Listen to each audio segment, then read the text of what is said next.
پاکستان کے 3 حصوں میں پانی کا عذاب آیا ہوا ہے۔ اللہ تعالیٰ جب شدید غصے میں ہو تو پانی کا عذاب بھیجتا ہے۔ قوم سبا، فرعون، نوح علیہ السلام کی نافرمان قوم، ان سب پر اللہ تعالیٰ نے پانی کا عذاب بھیجا۔ جب لوگوں کے اعمال خراب ہو جائیں تو پھر اللہ تعالیٰ سختیاں کرتا ہے۔ جو لوگ شہروں میں رہتے ہیں اور سمجھتے ہیں وہ بچ جائیں گے تو ایسا ممکن نہیں۔ ہمیں ہر روز اللہ تعالیٰ سے معافی مانگنی چاہیے اور اس بحث میں مت پڑا کریں کہ گناہ تو شہر میں زیادہ ہوتے ہیں۔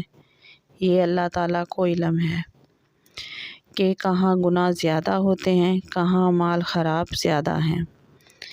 اس وقت اپنے اعمال کی فکر کریں اور توبہ کی کثرت کریں۔ اے اللہ ذوالجلال، ہم سب کے صغیرہ کبیرہ گناہ معاف فرما۔ آمین ثم آمین یا رب العالمین۔